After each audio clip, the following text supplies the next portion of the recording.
Topic is force acting on a current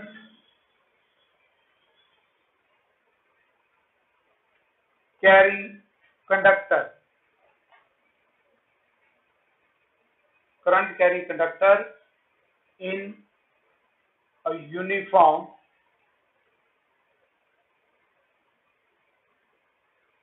magnetic field. Force acting on a current carrying conductor placed in a uniform magnetic field. Now let us consider uniform magnetic field represented by parallel lines, which means magnetic field is uniform and parallel to the plane. आप इसको perpendicular to the plane भी ले सकते हो. Cross marks होंगे which shows magnetic field is perpendicular pointing inwards. अगर dart है तो वो भी ले सकते हो, जैसे मर्जी लेंगे, राइट. अब इस यूनिफॉर्म मैग्नेटिक फील्ड में हम एक कंडक्टर ले लेते हैं. Let us consider conductor.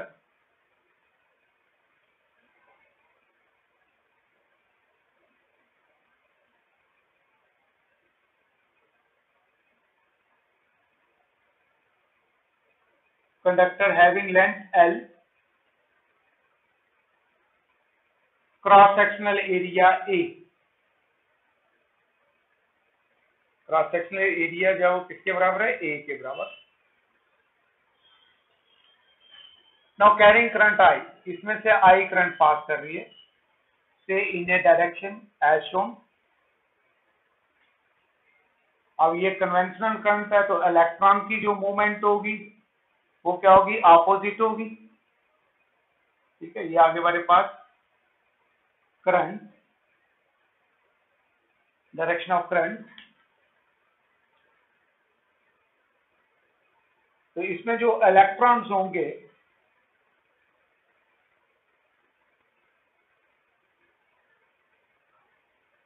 ये शो करने की जरूरत नहीं, मैं सिर्फ समझाने के लिए ले रहा हूं इलेक्ट्रॉन्स का मोशन को. इलेक्ट्रॉन जो है वो क्या होते हैं, ऑपोजिट. ठीक है, तो इनकी मूवमेंट जो होगी वो ऑपोजिट होगी. और ये जो हमने कंडक्टर लिया हुआ है से it is placed at an angle theta with the direction of the magnetic field. At an angle theta with the direction of magnetic field.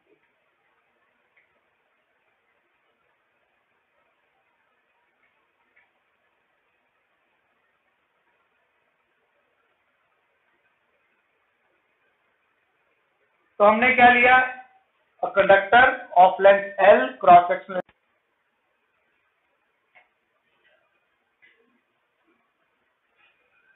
NCERT में question number 4.6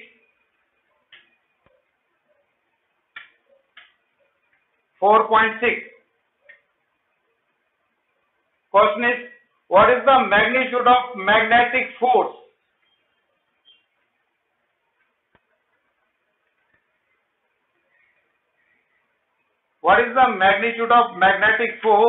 per unit length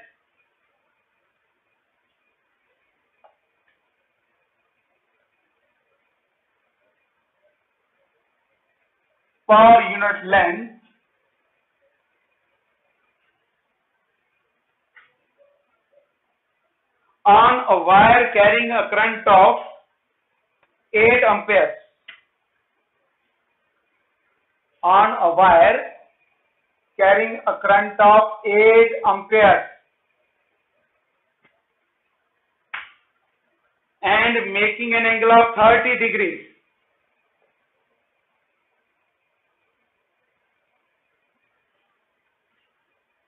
With the direction of a uniform magnetic field of 0.15 Tesla.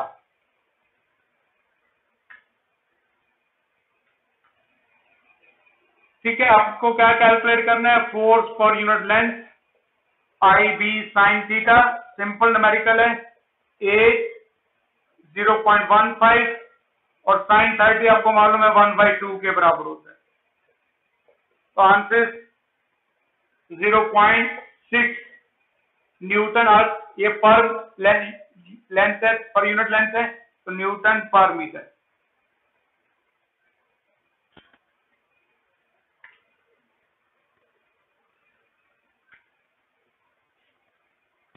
Next question इसी का, ये 4.5 था।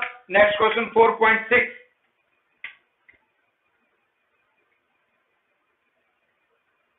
A 3.0 centimetre wire, अब यहां पे अब wire की लेंथ भी आ गई यहां पे,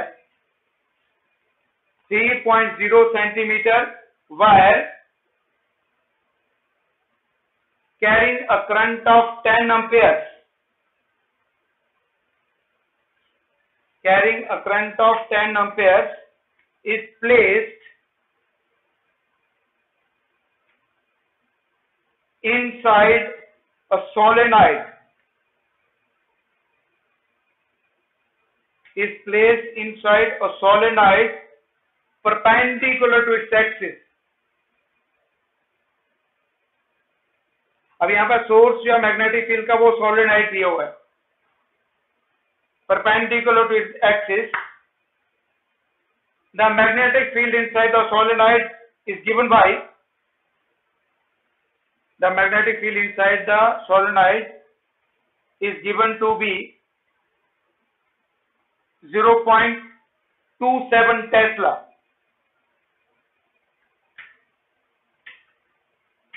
0.27 Tesla।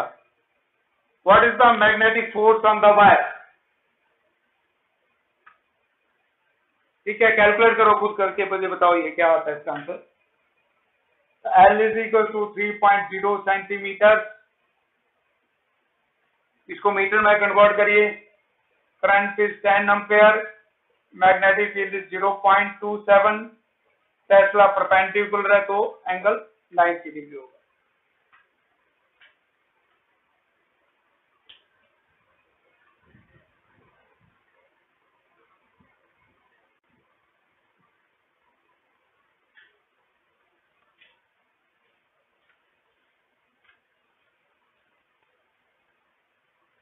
तो फोर्स क्या हो जाएगी हमारे पास, F is equal to IL B sine theta. Current is 10 ampere, centimetres में है तो 3 × 10⁻⁻²। मैग्नेटिक फील्ड 0.27 एंड साइन 91 के बराबर होगा। On calculating this, that is 8.1 × 10⁻⁻² Newton.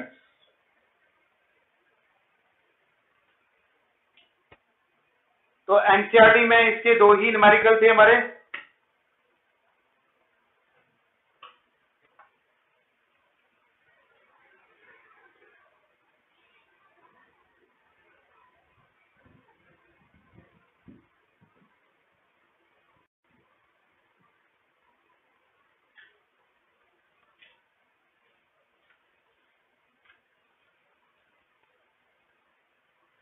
तो फोर्स क्या हो जाएगी हमारे पास, F is equal to IL B sine theta. Current is 10 ampere, centimetres में है तो 3 × 10⁻⁻²। मैग्नेटिक फील्ड 0.27 एंड साइन 91 के बराबर होगा। On calculating this, that is 8.1 × 10⁻⁻² Newton.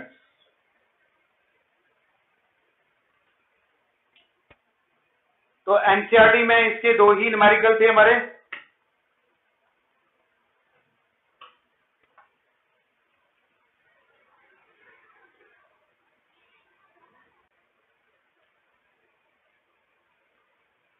हमने कंडक्टर ले लिया, let us consider conductor of length L, cross sectional area किसके बराबर है A, and it is carrying current I in a direction as shown. Conductor जो है that is placed at an angle theta with the direction of magnetic field.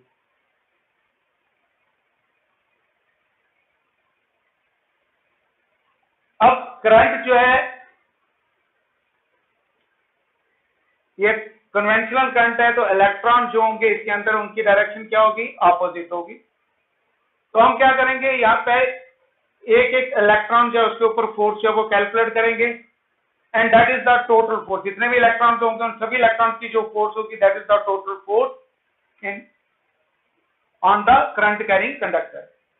तो हम क्या ले लेंगे, यहाँ पे कंसिडरेशन आप लोगों ने ऐड कर लेनी है, and then for the right on लेट E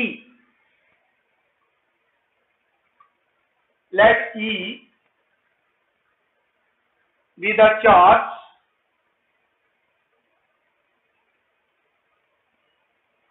and Vd be the drift velocity.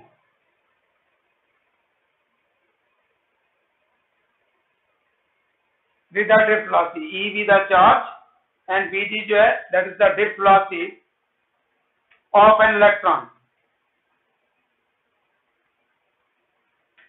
Then force experienced by the electron due to magnetic field. Then force experienced by the electron due to the magnetic field.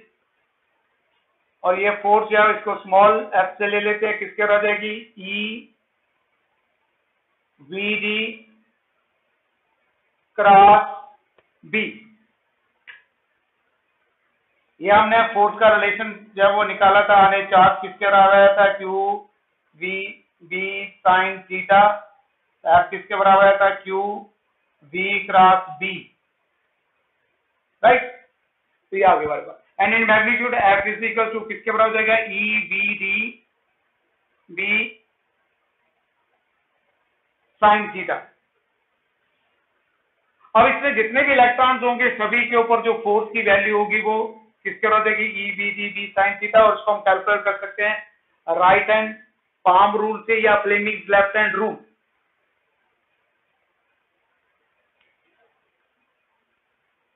अब हमने इस conductor के अंदर total number of electron जो है वो calculate करने हैं। तो इस N be the number of electrons per unit volume, number of electrons per unit volume of conductor. If n be the number of electrons per unit volume of the conductor, then therefore total number of electrons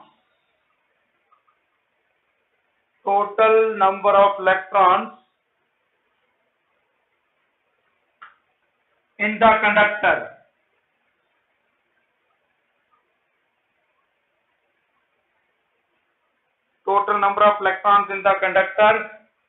तो वो हो जाएगा n is equal to n into AL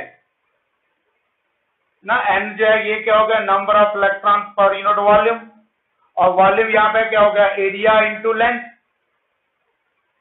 तो total number of क्या हो गया, NaL।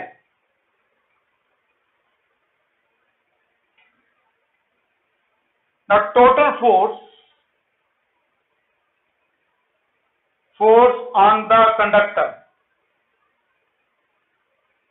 अब ये फोर्स किसकी है, मैग्नेटिक फील्ड की, एंड इसको हम कैपिटल F से ले लेंगे, किसके बराबर जाएगी, force experience by all the electrons into force on each. तो total number of electrons into force experience by each electron. तो total force on the conductor किसके बराबर जाएगी, NF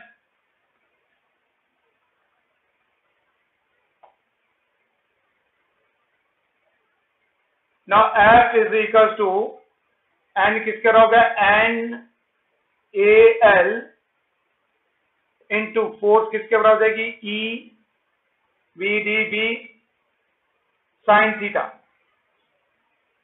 और F is equals to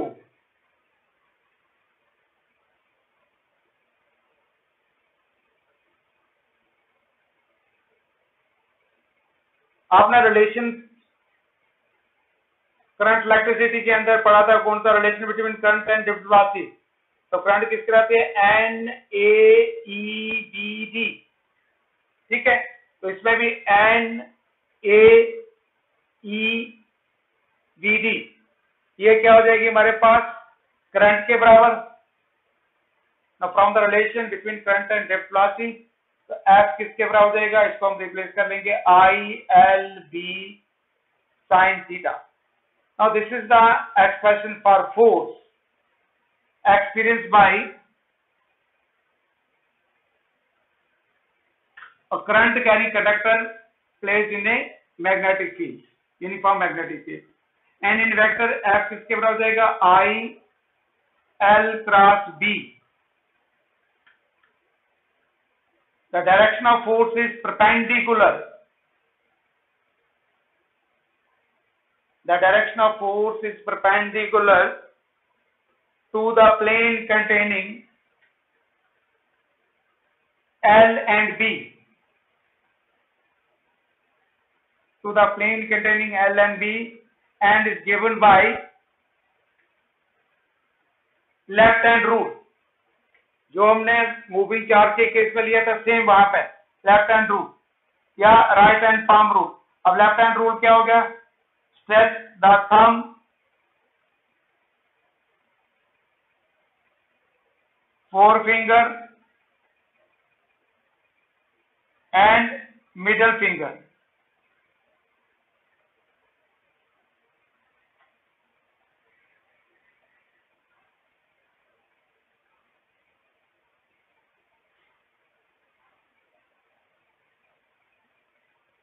मैं ये वाली फिंगर्स की बात कर रहा हूं।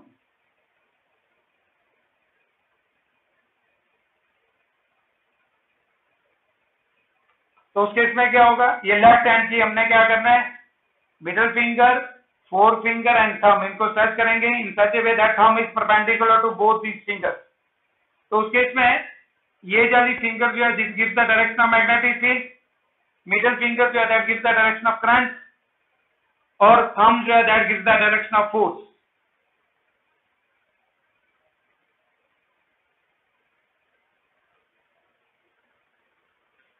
या राइट हैंड पाम रूल पे ले सकते हैं, तो उस केस में ये वाली फिंगर जो है ये मैग्नेटिक फील्ड के लिए, ये आगे करंट के लिए, और पाम जो है that gives the direction of force.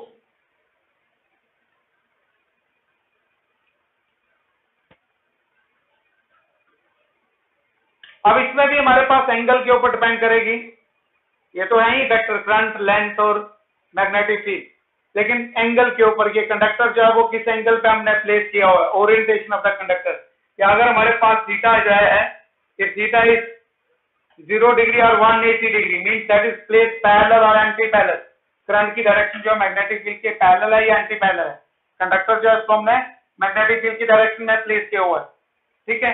तो थीटा एंगल जो है 0 या 180 ये करंट की डायरेक्शन मींस जब करंट पैरेलल है या एंटी पैरेलल है, तो इन दैट केस फोर्स की वैल्यू क्या हो जाएगी, 0 हो जाएगी, राइट। और अगर थीटा जो है वो किसके बराबर है, 90 डिग्री है, तो उस केस में force is maximum that is ILB।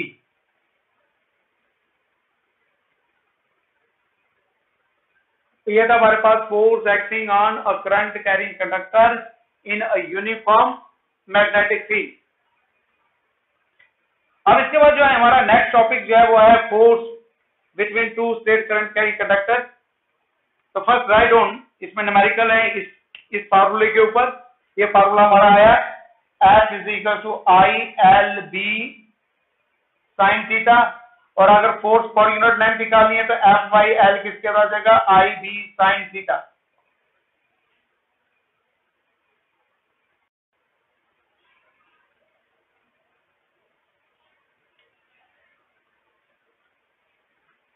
अब नेक्स्ट टॉपिक है हमारा force between two straight, force between two straight parallel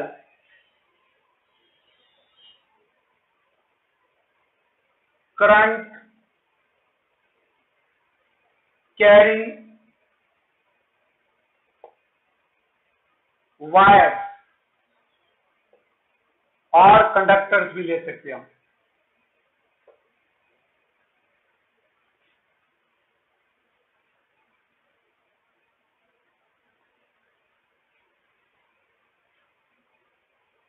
Now let us consider two states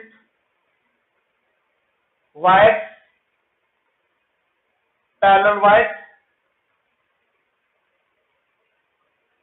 separated by distance say R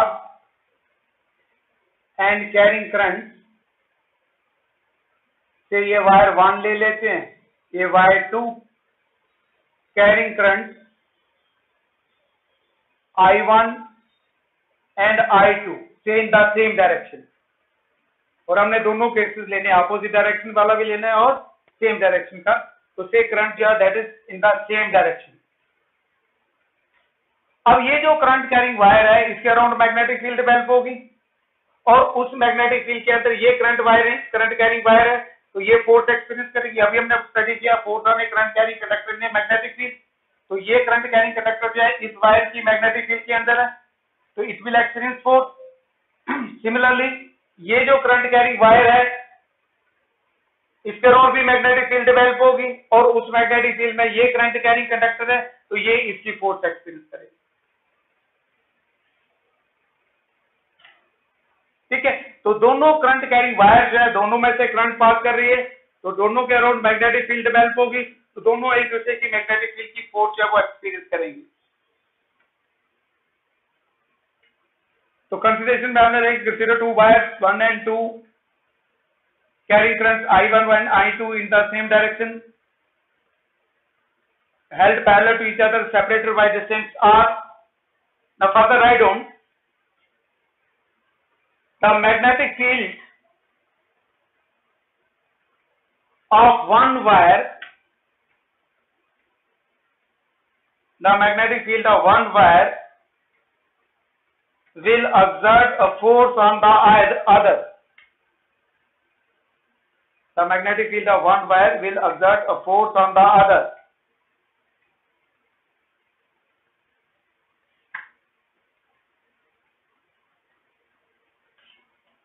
अब इसमें से कोई एक वायर ले लेते हैं, रियली इसकी मैग्नेटिक फील्ड कैलकुलेट करते हैं at a point, at any point on the wire, यहां पे ले लेते हैं सपोज।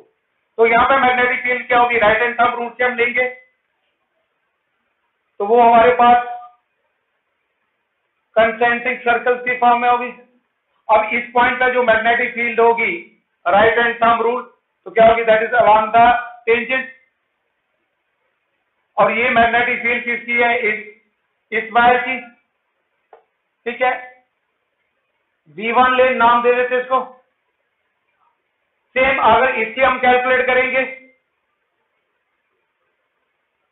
अब यहां पर करंट अपवर्ड है, तो यहां पे इस पॉइंट पे जो मैग्नेटिक फील्ड होगी वो क्या हो जाएगी, outward by right hand thumb rule, और इसको नाम देते हैं V2। और ये भी क्या होगी, परपेंडिकुलर, और ये इसके परपेंडिकुलर होगी। अब इसमें से हमने कोई एक लेना है एक्सप्रेशन के लिए, दोनों को कैलकुलेट नहीं करना, मैंने दोनों ले रहा हूं। ठीक है, हमने V1 ले ली, the magnetic field of wire I1 at a point on wire I2, तो V1 जो किसके बराबर हो जाएगा, ये हमारा रिलेशन आ जाएगा mu naught I divide by 2 pi R, magnetic field due to straight current carrying conductor at a distance R। तो यहां से डिस्टेंस क्या R और इसकी करंट है, तो ये आगे I1। अगर हम इसके V2 लेते तो V2 क्या हो जाएगा था, mu naught I2 divide by 2 pi R, right. तो अब ये यहाँ पे मैग्नेटिक फील्ड की वैल्यू है और I2 जो है ये करंट की डायरेक्शन है, तो ये जो वायर है ये मैग्नेटिक फील्ड की फोर्स एक्सपीरियंस करेगी और वो फोर्स जो है वो क्या हो जाएगी, ये आ जाएगी। देखो राइट हैंड पाम रूल से ज्यादा बेटर रहेगा, आसान। ये मैग्नेटिक फील्ड, हम जो है वो करंट, तो पाम इस तरफ पॉइंट कर रहा है, तो फोर्स की डायरेक्शन जो है वो ये आ जाएगी, this is the direction of force. और ये हमारे पास रिलेशन है, वहां से हम निकाल लेंगे। सिमिलरली अब यहाँ पे करंट की डायरेक्शन ये आ रही है, मैग्नेटिक फील्ड वायर की तरफ है, राइट। तो ये ऐसे आ जाएगा, ये मैग्नेटिक फील्ड, हम करंट और पाम इस तरफ पॉइंट कर रहा है, तो ये आगे फोर्स की डायरेक्शन इस है। या लेफ्ट हैंड रूल यूज करते हैं, तो लेफ्ट हैंड रूल में ये आ गया हमारे पास करंट, ये मैग्नेटिक फील्ड। तो मैग्नेटिक फील्ड जो है वो इस परपेंडिकुलर प्लेन पॉइंटिंग आउटवर्ड, ये करंट है, और फोर्स इस तरफ आ गई, तो ये आ गया।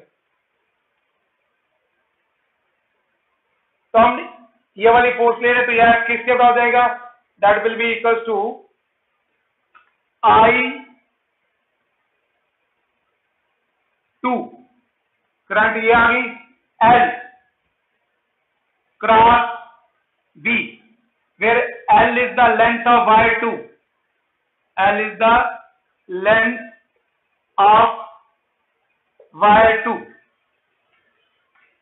और अगर ये वाली ले रहे थे फोर्स, तो उस केस में क्या हो जानी चाहिए, L is the length of wire 1। Now L जो है दैट इज परपेंडिकुलर टू किसके, मैग्नेटिक फील्ड के। तो F जो है वो किसके बराबर हो जाएगा, that will be equal to I2LB sin 90, sin 91 के बराबर होता है। तो ये आ गया I2LB। Now put the value of B, तो क्या हो जाएगा, ये I2LB, B किसके बराबर हो जाएगा, mu naught I1 divide by 2 pi r। तो फोर्स जो है वो किसके बराबर हो जाएगी, that will be equal to mu naught I1 I2L divide by 2 pi r। Now this is the expression for force. Similarly अगर ये लेते तब भी फोर्स का एक्सप्रेशन यही आ रहा था, आप उसको चेक कर सकते। और अगर हमें क्वेश्चन में force per unit length calculate करनी है, तो F बाई L किसके बराबर हो जाएगा, mu naught I1 I2 divide by 2 pi r। Sometime क्या होता है, हमारे पास इनफाइनाइट कंडक्टर दिए होते हैं, long conductor, length is not given, तो उस केस में फोर्स जो है दैट इज कैलकुलेटेड पर यूनिट लेंथ। ठीक है, अब इसमें मेन इंपॉर्टेंट है कि हमारे पास जो फोर्स होगी वो अट्रैक्टिव होगी या रिपल्सिव होगी। तो इस केस में देखिए आप, according to Fleming's left hand rule, the force on wire 2 is towards wire 1 and force on wire 1 is towards wire 2। कब, when current जो है वो क्या होगी, सेम डायरेक्शन में होगी, तो फोर्स जो है वो अट्रैक्टिव होगी। ठीक है, तो इसमें क्या हो गया, first point, when direction of current in the wire is same, direction of current in the wire is same, then nature of force क्या होगी, then nature of force is attractive। ठीक है, ऑब्वियसली अगर अपोजिट डायरेक्शन होगी तो उस case में nature of force या वो क्या हो जाएगी, रिपल्सिव हो जाएगी। ठीक है, सेकंड, अगर अपोजिट डायरेक्शन है, ठीक है, अपोजिट डायरेक्शन है, तो उस केस में नेचर ऑफ फोर्स क्या हो जाएगी, रिपल्सिव हो जाएगी।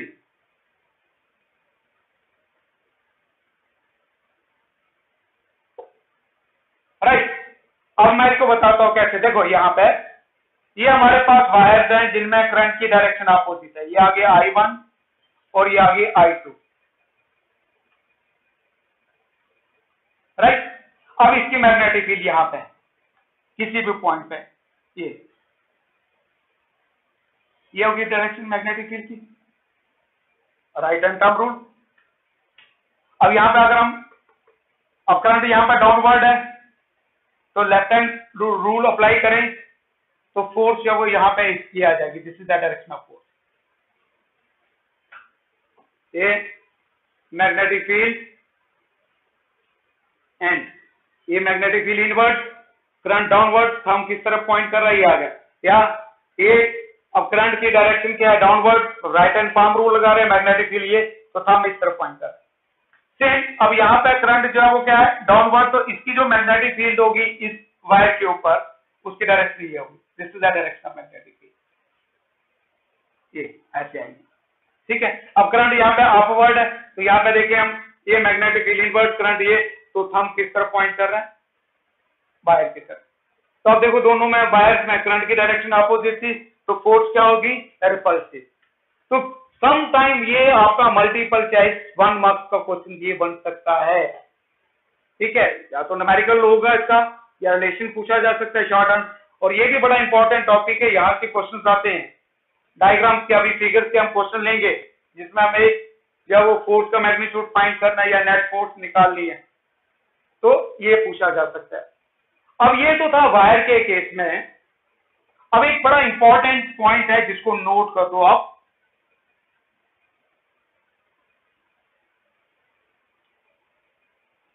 इन case of charge particles, in case of charge particles या charge particle beam, charge particles or beam of charge particle, मैं शॉर्ट में लिख रहा हूं ये, ठीक है, बीम ऑफ चार्ज पार्टिकल। तो उस केस में जो फोर्स होती है ये वाला रूल नहीं अप्लाई होता वहां पे हम रूल अप्लाई करते हैं, like charges repel each other, unlike charges attract each other. के सपोज हमारे पास दो पॉजिटिव चार्ज पार्टिकल्स हैं, ये दोनों से प्रोटॉन्स हैं या अल्फा पार्टिकल है, they are moving in the same direction या ऑपोजिट डायरेक्शन में मूव कर रहे हैं, ठीक है। तो यहाँ पे डायरेक्शन को नहीं देखा जाएगा, क्योंकि लाइक चार्जेस जब वो क्या करते हैं, रिपेल करते हैं, तो वहां पे नेचर ऑफ फोर्स क्या होगी, रिपल्सिव, चाहे ये सेम डायरेक्शन में है या ऑपोजिट डायरेक्शन में मूव कर रहे हैं, ठीक है। सिमिलरली अगर नेगेटिव चार्ज पार्टिकल है, सेम डायरेक्शन में मूव कर रहे हैं या ऑपोजिट डायरेक्शन में मूव कर रहे हैं, तो यहां पे फोर्स क्या होगी, दैट इज रिपल्सिव। लेकिन अगर हमारे पास अनलाइक चार्जेस हैं, एक पॉजिटिव है दूसरा क्या है, negative, they are moving in the same direction और ऑपोजिट डायरेक्शन, तो उस केस में फोर्स क्या होगी, रिपल्सिव होगी। तो जब हमें क्वेश्चन में चार्ज पार्टिकल्स दिए हुए हैं, ठीक है, तो उस केस में आपने डायरेक्शन नहीं देखनी है, आपने देखना चार्ज पार्टिकल्स के साइंस क्या है। अगर लाइक चार्जेस होंगे तो चाहे किसी भी डायरेक्शन में मूव कर रहे हैं, फोर्स जो है वो रिपल्सिव होगी, और अगर अनलाइक चार्जेस होंगे तो उस केस में फोर्स क्या होगी, अट्रैक्टिव होगी, ठीक है। तो बड़ी बार क्या होता है, बच्चे यहां गलती करते हैं, जैसे 2 electrons moving in the same direction, तो एक्चुअल में करंट तो जो कंडक्टर के अंदर जो करंट होती है वो इलेक्ट्रॉन्स के कारण नहीं होती है। तो बच्चे सोचते हैं कि इलेक्ट्रॉन है तो ये तो करंट कैरियर ही है, ठीक है, लेकिन वो सिंगल हमारे पास चार्ज पार्टिकल्स ही है। कंडक्टर में होंगे तो करंट होगी, कन्वेंशनल करंट अपोजिट, तो उस केस में हमारे पास फिर करंट की डायरेक्शन देखी जाती है। लेकिन अगर सिंपली चार्ज पार्टिकल्स दिए हुए हैं तो उस केस में फिर उनके साइंस के अकॉर्डिंग जो वो डायरेक्शन दी जाती है। क्लियर?